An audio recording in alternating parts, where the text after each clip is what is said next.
Գյուրջան Կասկադ, հասանելի բնակարաններ 65 ամիս մարման ժամկետով։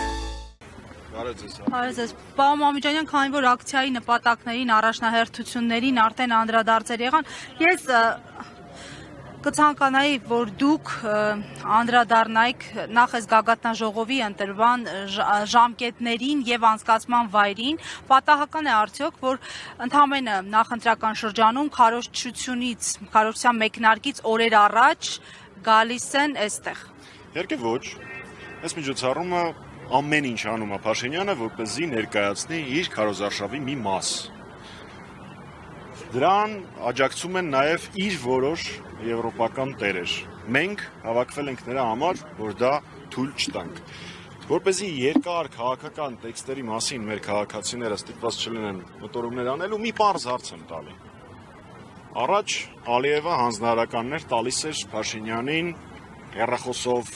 չգիտեմ, Telegram-ով, WhatsApp-ով, կարևոր չի։ Այսօր Երևան քաղաքում, Երևանում, Հայաստանի մայրաքաղաքում միացրեցին տեսակապով Ալիևին ու ինքը հաթաթա էր տալիս այն մարդկանց, ովքեր խոսում են մեր գերիների մասին, արցախահայերի իրավունքների մասին, մեր մշակութային ժառանգության եւ քրիստոնեական կոթողների քանդման մասին։ Ես մի հարց ունեմ մեր համաքաղաքացիներին, մեր քույրերին եւ եղբայրներին։ Իրանք դրա հետ օքեյ են։ Կա որևէ մի մարդ Հայաստանում, որը նորմալ է համարում, որ Ալիևը տեսակապով Երևանում հանձնարարականներ տա, հաթաթա տա ինչ-որ մեկին։ Ես այստեղ հավաքված իմ ընկերները ու շատ մարդիկ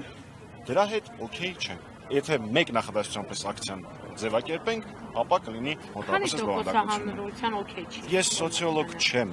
բայց ես գիտեմ մի բան, որ սա իմ եւ ձեր եւ այս մարդկանց երկիրն է։ Ես գիտեմ, որ Հայաստանի քաղաքացիների մեծ մասը ճնշող մեծամասնություն է։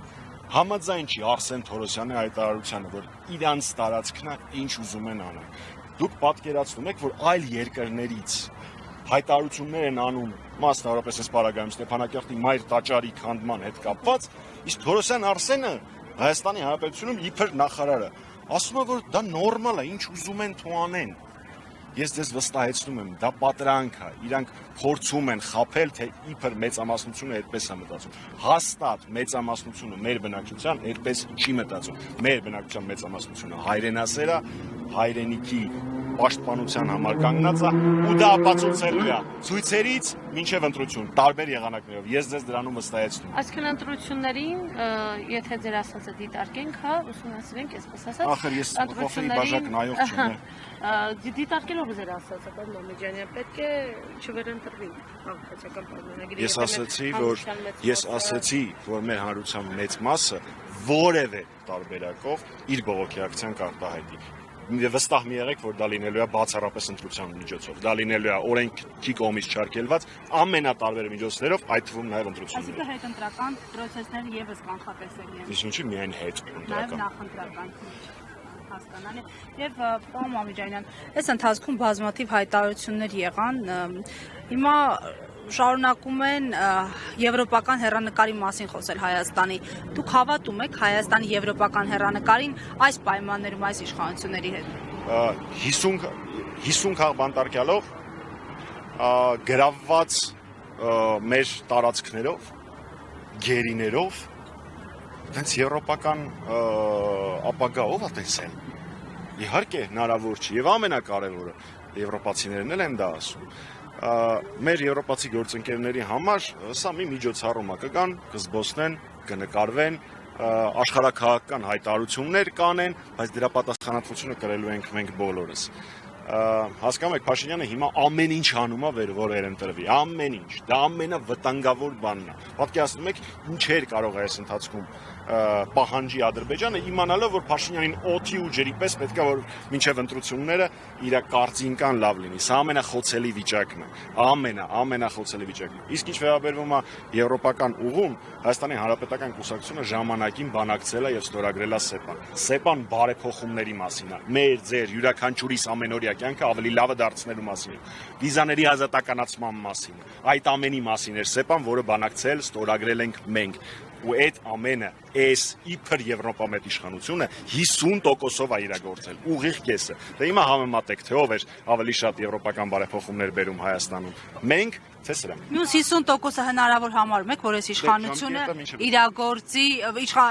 եվրոպական ներկայացուցիչները իրագործեն, օրինակ մինչև ընտրությունները որպես բոնուս կամ հնարավոր չի, այն ինչ որ իրանք չեն արել 8 տարի, ոնց կարան մի ամսում անեն։ 1, երկրորդ, խնդրում եմ մեր քաղաքացիներին հանգարց չտրվել սին խոստումներին, որովհետև 250 միլիարդը ես տենց էլ չտեսա ու չիմացա թե որտեղ է լինելու։ Այսօր էլ կարող եմ մի քանի միլիարդի խոստումներ տան, բայց խոստումներով երկիր չես պահում։ Ու ամենակարևորը, խոստումներով մեր գերիներին հետ չես վերելու, խոստումներով մեր գրավված տարածքները չես հաստատագրելու, այս ընթացքը ես կարող եմ երկար շարունակել։ Իշխանության ներկայացուցիչները հակադարձելով ձեզ այս տեղի սպասվող ակցիաներին նշում էին, որ դուք հակաժողովրդավարության մասին եք խոսում, որ Հայաստանի Հանրապետությունում տիրում է, բայց պատրաստում եք ակցիա իրականացնել եվրոպական քաղաքական համայնքին զուգընթաց, ասում են, բայ էլ ինչպես պետք է լինի ժողովրդավարությունը, եթե ոչ այսպես, որ թույլ են տալիս ձեզ իրականացնել ակցիաներ, քայլեր։ Նախ Կետ առաջին գլուխը պատին կտա որևէ մեկը իմ երկրում ինձ ինչ-որ բան կթողի կամ չի թողի անել, առավել եւս իմ հայրենիքի, իմ հայրենակիցների իրավունքների բարձրաձայնման հետ կապված 1, երկրորդ մի այլ տիպի թույլ են տալի, մենք գտնում ենք քաղաքապետարանի մոտ միջոցառումը համալիրում է, գլխերին կպնի այդպիսի թույլ տալը, դա էլ 2, երրորդ ամբողջ միջոցառման ամեն 4-րդ բառը ժողովրդավարությունն է։ Բա մի հատ չտեսնեն իրական ժողովրդավարությունը։ Այսքան մարդ ժողովրդավարության պատճառով են անազատության մեջ գտնվում։ Դավիթ Համբարձումյանը անազատության մեջ է գտնվում ժողովրդավարությունից ելնելով, թե նախորդ բանախոս Արմեն Աշոտյանը համարյա 2 տարի անազատության մեջ ժողովրդավարության համատեքստում էր անցկացրել։ Ոնց որ թե Փաշինյանի ու մեր պատկերացումները ժողովրդավարության մասին տարբեր են։ Քանի որ թեման, այսինքն նյութի հետ կապված, ռեպորտաժի հետ կապված եմ հասնում, մի հատ օրակարգից մի փոքր շեղվեմ մեր քաղաքական իրադարձությունների զարգացումների հետ կապված։ Քարոզարշավը ըստ էության մեկնարկում է, ինչ կանխատեսումներ կան հանրապետական կուսակցությունը, հետընտրական հնարավոր զարգացումների մասին են արդեն խոսում քաղաքական ուժերը։ Դուք նկատնում թիմը ինչ կանխատեսումներ ունի եւ այդ հնարավոր զարգացումների դեպքում ինչպես է դիրքավորվելու հանրապետական։ Մի քիչ առաջ ասացի, որ սուրճի բաժակ չունեմ, չեմ կարող կանխատեսել, թե ինչ ելք կնկարի ընտրություններին Փաշինյանը, բայց հանրապետականը դրա մասին ասել է շատ եւ ամենածանրակշիռը ասվել է մեր համագումարի ժամանակ նախագահ Սարգսյանի կողմից, որ մենք ունենք 4 ուղղություն, որոնցով աշխատելու ենք մինչև ընտրությունները, դրանցից մեկը հենց հիմա ենք իրականացնում, մյուսը ընտրությունների մասնակցության բարձրացումն էր, post-Նիկոլ ծրագրերը եւ հուշագիրը, որի հետ կապված դեռևս արձագանքները քիչ են, բայց ինչ վերաբերում է մինչ ընտրական ու հետ ընտրական զարգացումներին, մենք միլիոն անգամ ասել ենք, որ Փաշինյանը ամեն ինչ կանի, որպեսզի պահի իշխանությունը, ու մենք պետք է ամեն ինչ անենք, որպեսզի դա թույլ չտանք։ Դա կլինի փողոցային խաղաղակցիաներով օրենքի կողմից թույլատրված, նախ ընտրական թե հետ ընտրական, դա կարևոր չի, բայց այս 8 տարվա ընթացքում 2018 թվականի ապրիլի 25-ից սկսած հանրապետականը ապացուցել է, որ կապ չունի ծավալը, կապ չունի թե ինչ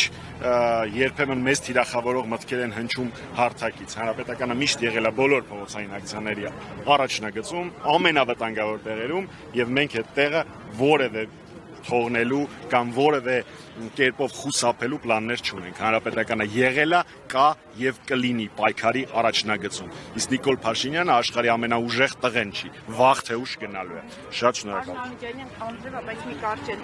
այսինքն դուք տեսնում եք այդպիսի նախադրյալներ արդեն, այսինքն այն process-ը, որ հիմա գնում է, կարող է, իհարկե հասկանում եմ, որ դժվար է այս բանը ինչ-որ բան ասել, Գիտեք, այս 8 տարիների ընթացքում որևէ ակցիա չի եղել, որ հանրապետականները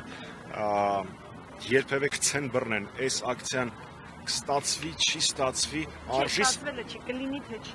արժի սրան մասնակցել, թե չարժի։ Կաթիլը քար է ծագում, ու մենք այդ կաթիլը կաթացնողն ենք եղել այս ողջ 8 տարին եւ շարունակելու ենք այդպես անել մինչեւ հաղթանակ։ Մենք շանսեր գցող բռնող չենք, մենք այս ամենով քաղաքական դիվիդենդ չենք վաստակում։ Հանրապետականը Հայաստանի ինքնության, մեր պետականության, մեր անկախության, մեր ինքնիշխանության վերջին խրամատն է, վերջին պաշտպանական գիծն է, ու մենք այն պահենք։ Շնորհակալ։